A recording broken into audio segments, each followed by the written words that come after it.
It was an unusually brisk morning in Washington, D.C., but the atmosphere inside the James S. Brady press briefing room at the White House was far from cool. Journalists shuffled their notes, whispered among themselves, and adjusted their cameras as the energy in the room began to bubble. The cause? Karoline Leavitt, the young, sharp, and unapologetically America First White House press secretary, was about to step up to the podium. It had been just 48 hours since President Donald J. Trump dropped a political and economic bombshell on the global stage. A sweeping 245% tariff on a vast array of Chinese imports. The administration claimed it was a necessary step to protect American industry, rebalance decades of unfair trade practices, and prepare America for economic independence in the decades to come. Naturally, the media was in a frenzy. As Karoline Leavitt took the podium, dressed in a confident red blazer and armed with a stack of bullet-pointed talking points, the tension in the room was almost palpable. The room hushed as she began. "Good morning," she said crisply, scanning the crowd of reporters. "Let's talk about the tariffs. And more importantly, let's talk about the future." No sooner had she spoken than a hand shot up in the front row. Daniela Mays, a well-known liberal reporter from a mainstream network notorious for its criticisms of the Trump administration. Daniela was ready, and her tone was immediately combative. "Karoline," she began, voice laced with sarcasm, "how can the administration possibly justify this extreme 245% tariff when it's already driving up consumer prices and sparking tensions with our biggest trading partner? Isn't this just economic suicide wrapped in political theater?" The room fell silent. Even some of the more seasoned journalists seemed to brace themselves for the reply. But Karoline didn't blink. She leaned forward slightly, her voice calm and composed. "Daniela, I'm so glad you asked that," she said, flipping to the first page of her notes. "Let's start with a little history, shall we?" With surgical precision, Karoline launched into a well-prepared takedown. For over 3 decades, America has operated under the false illusion that free trade, especially with China, was a net positive for our nation. We outsourced our factories, sold off our supply chains, and allowed strategic industries to die off. And what did we get in return? Cheaper plastic toys and a dependency on a foreign adversary. Her voice rose slightly with patriotic intensity.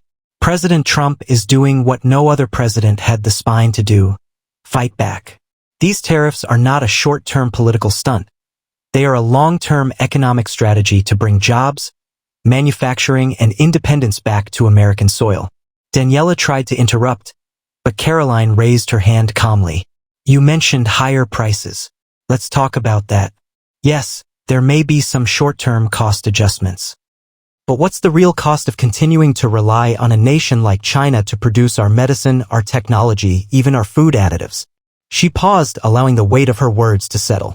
These tariffs are designed to do 2 things: punish unfair Chinese trade practices and incentivize American companies to come home. Already, we've seen commitments from dozens of major manufacturers to relocate or expand U.S.-based operations. That means jobs. That means innovation. That means national security. A few reporters nodded slowly. Even some of the skeptics couldn't deny that the logic held weight. Karoline pressed on. "Daniela, I'd rather pay $2 more for a toaster made in Iowa than continue to empower a regime in Beijing that steals our IP, manipulates currency, exploits labor, and threatens our allies. Wouldn't you?" Daniela was momentarily stunned. Her lips parted, then closed again. The camera lights flickered in anticipation of her next move, but Karoline had already turned her gaze toward another reporter, signaling that she was far from finished. "Next question," Karoline said with a smile that was anything but innocent. The room had been turned upside down. She had just begun. The press room buzzed with a mix of awe and curiosity as Karoline Leavitt fielded a few more questions. But everyone, including Daniela Mays, knew the show wasn't over. Karoline had dropped a truth bomb, now they were waiting for the aftershocks. Daniela finally found her voice again. "Karoline," she called out, pushing her glasses up the bridge of her nose. "But how can you ignore the fact that small businesses across America who rely on Chinese components are already sounding the alarm? Some are saying they'll go under. How's that putting America first?" Karoline turned back slowly, her tone unfazed. "Let me ask you something, Daniela. Do you think America should continue to base its economy on cheap labor and fragile overseas supply chains? Or should we be investing in rebuilding those capabilities right here at home, where workers are paid fairly and quality is assured? Daniela hesitated. That's not what I'm saying. Karoline didn't let her finish.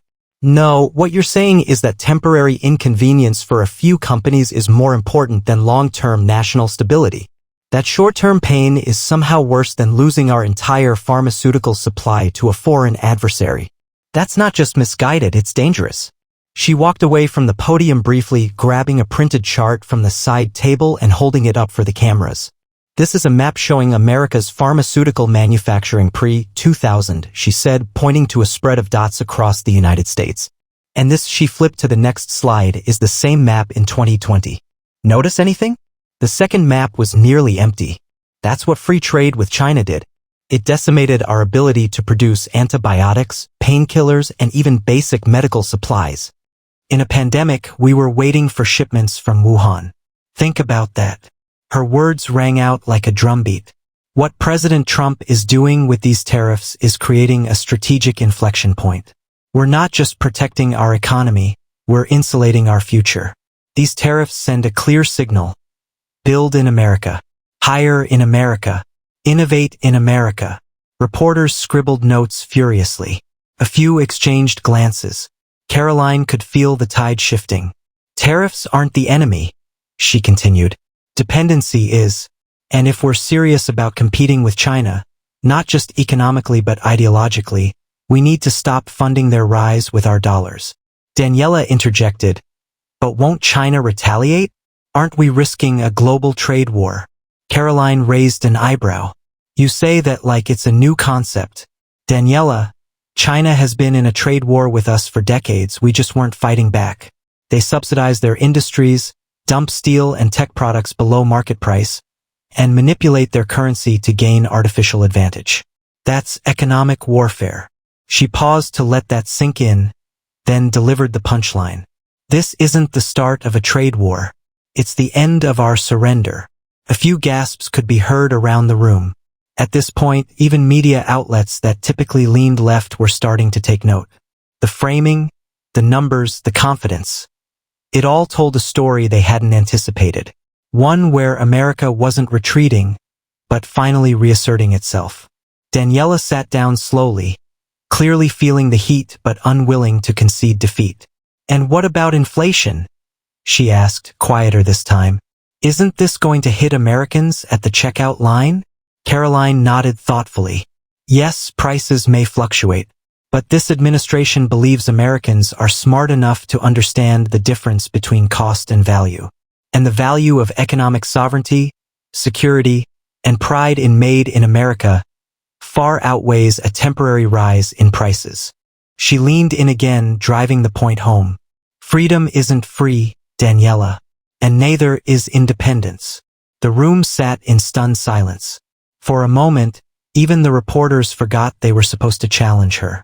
It felt less like a press conference and more like a State of the Union. Karoline looked around, letting the weight of her words linger. Then she smiled again, cool and collected. Next, the cameras were rolling nonstop. Online, clips from the press conference were already trending. Karoline Leavitt schools the press was becoming a viral headline, and conservative commentators were celebrating her fiery defense of the Trump tariffs. But back inside the press room, Karoline wasn't done. A younger reporter from a progressive podcast network raised her hand timidly. Karoline pointed to her, giving a nod of approval. Hi, Sierra Lane, American Pulse. The reporter began nervously. I guess my question is, isn't this kind of economic nationalism a step backward? Shouldn't we be embracing globalization and interconnected trade? Doesn't that benefit everyone in the long run? Karoline smiled warmly, not mockingly this time, but with a sense of resolve. Sierra, I appreciate the honesty in that question. But that's exactly the kind of thinking that's left the American heartland hollowed out for decades. She reached down and pulled another file from her folder. This, she said, holding up a photograph, is what used to be a thriving steel mill in Ohio. My grandfather worked at one just like it. Employed over 4,000 people in its prime. After NAFTA and trade with China exploded, it shut down. Those jobs weren't replaced. They were relocated. Gone. Forever. Karoline walked slowly in front of the podium now, speaking directly to the press like she was telling a story around a campfire. Globalization did benefit a lot of people. But let's be real, it benefited other countries, foreign corporations, and coastal elites far more than it ever helped the working-class families of Pennsylvania, Michigan, West Virginia, and yes, New Hampshire, where I come from. She pointed toward the back, emphasizing her roots. For too long, America's economic engine has been built on cheap overseas labor, offshore factories, and the exploitation of people in countries with no environmental or labor protections. And we were told that's just the way it is. Well, not anymore. Sierra scribbled on her notepad, clearly intrigued. President Trump's tariffs are part of a broader vision, Karoline continued. A future where we're not just consumers, we're producers again. Where our middle class has a real shot at generational wealth. Where our kids don't have to compete with Chinese slave labor wages or foreign government-subsidized factories. A few murmurs of agreement came from the back rows. And let's talk numbers, Karoline said, reaching into another folder. Since the announcement of the 245% tariffs on Chinese imports, we've seen a 32% spike in applications for domestic manufacturing permits. American-made startups are seeing a resurgence. The Department of Commerce just reported over 40 companies, including 2 electric vehicle manufacturers and a biotech firm, are exploring onshoring plans. She grinned. That's what I call economic momentum. Daniela scoffed from her seat, arms crossed. But what happens when China retaliates? If they raise tariffs on our exports, we lose markets. Farmers suffer. Isn't that a contradiction to the president's America First policy? Karoline turned sharply. That's already been accounted for. The president is rolling out a $50 billion resilience fund for U.S. agriculture, ensuring our farmers can grow, sell, and thrive regardless of what China does. We're also opening new trade alliances with India, Brazil, and parts of Africa. Diversifying, not depending. She then delivered a cold, hard truth. China needs America far more than America needs China. Our market is their golden goose. And they know it. The room was electric. This wasn't just a press briefing anymore, it was a policy masterclass. Karoline returned to the podium and looked out over the sea of blinking cameras and skeptical faces. You see, she said, Trump's tariffs aren't just about taxes on foreign goods. They're about values. Do we value sovereignty? Do we value American labor? Do we value protecting our industries from theft, manipulation, and dependency? She paused, then added. Because if we do, then these tariffs aren't a burden. They're a blessing. The reporters sat in stunned silence again. There were still questions, still pushback to come. But even the harshest critics had to admit Karoline Leavitt wasn't just defending Trump's policy. She was owning it.by now. Karoline Leavitt had captured the room and the nation. Clips of her handling the liberal press were making rounds on cable news, social media, and even some mainstream outlets that normally wouldn't give the Trump White House a fair shake. Hashtags like #TariffTruth, #Karoline Crushes It, and #Economic Patriotism were trending on X and Truth Social. But inside the White House briefing room, the battle was still on. Daniela Mays, still clinging to her talking points, raised her voice again. But Karoline, let's be honest here. Isn't this entire economic war with China just a distraction from the administration's other failures? Inflation, rising gas prices, worker strikes, housing crisis. Karoline interjected sharply. Daniela, that's a convenient narrative. But let's break it down. She stepped out from behind the podium, arms open wide. You say inflation. Well, the largest driver of post-pandemic inflation was our dependence on foreign supply chains. You remember the chaos in 2020 when we couldn't even get face masks and microchips? Tariffs fixed that. By bringing production home, we eliminate those bottlenecks for good. She held up her hand, ticking off points on her fingers. Gas prices? President Trump opened up ANWR, expanded drilling permits, and resumed the Keystone XL pipeline. And what happened? Gas dropped to under $2.60 in most of the Midwest. That's not fiction, it's fact. Tick. Worker strikes? Those happen when workers know their labor is finally valuable again. And guess what? Tariffs support that value. When jobs stay in America, so does bargaining power. Tick. Housing crisis? The administration is pushing for the use of American steel, American timber, and American concrete to drive affordable housing projects with tax incentives tied to domestic supply chains. Again, tariffs make that possible. She let her hand fall, her eyes fixed firmly on Daniela. You call it a distraction. I call it reconstruction. A hush swept through the room. Even the more combative journalists began to feel something shift. Karoline wasn't just sparring, she was rebuilding a vision of America that resonated with the heartland, the factories, the truckers, the welders, the families who'd felt left behind for decades. But Karoline wasn't done yet. She glanced at the back wall, then spoke with emotion in her voice, unexpectedly personal. "I want to tell you a story." Reporters leaned in. "My father worked in construction for 35 years. He didn't go to college. Didn't sit in policy meetings. He put food on the table with calloused hands, early mornings, and union pride. In the 2000s, he started losing contracts because Chinese imported steel flooded the market, cheap, poorly made, and government subsidized." Karoline took a breath, her voice slightly cracking. "I watched him come home frustrated, sometimes broken. Not because he wasn't working hard, but because the system was rigged against him. And it wasn't just him. Thousands of fathers. Thousands of jobs. All sacrificed at the altar of global efficiency." Now her tone turned fierce. "President Trump's tariffs are justice for people like my dad. For every welder, machinist, and small manufacturer who got steamrolled by China's rise. For every community that lost its soul when a factory shut down and never reopened." The silence in the room was thick. Even Daniela lowered her pen. "This isn't about red versus blue," Karoline said. "It's about red, white, and blue." One reporter from an independent outlet raised his hand. "Karoline, the numbers you mentioned earlier about permits and onshoring, those are real? Can the administration verify them?" Karoline nodded. "Yes. The Department of Commerce will be releasing a full report next week. And I'll say this, it's only the beginning." Another reporter chimed in.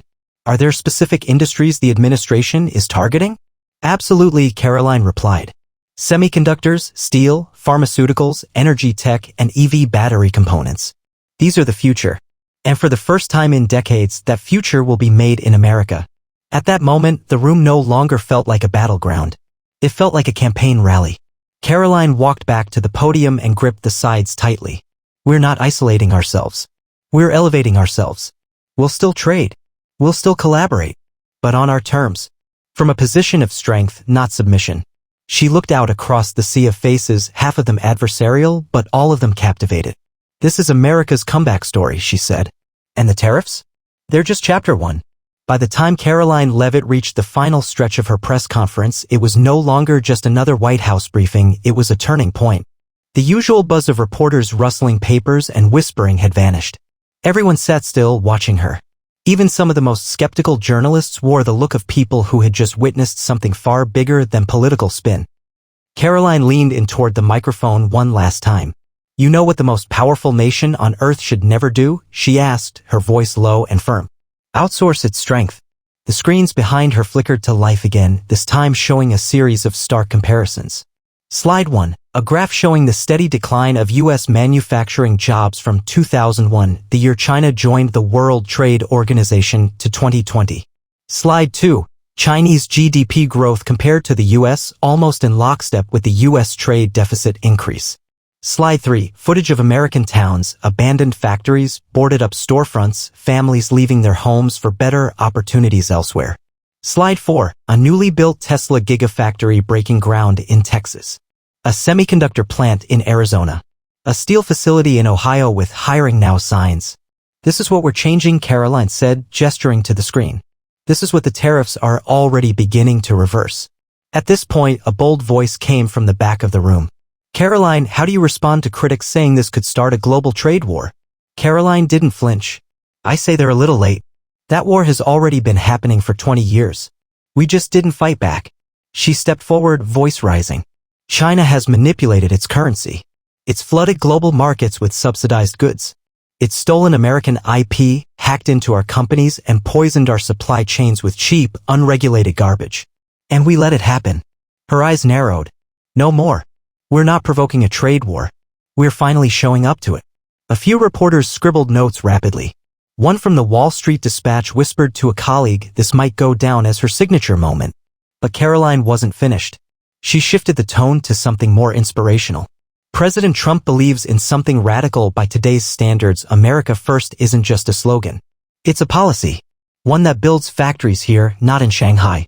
One that respects our workers and doesn't sacrifice them on the altar of cheap electronics or fast fashion."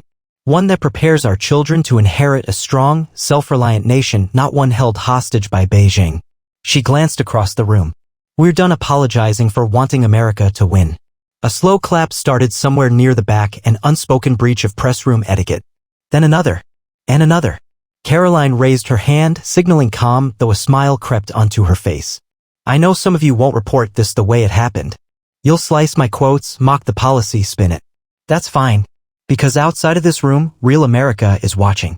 And they're tired of being told that decline is inevitable. That our best days are behind us. She paused. Well, I've got news for you. Our best days are just getting started. Boom.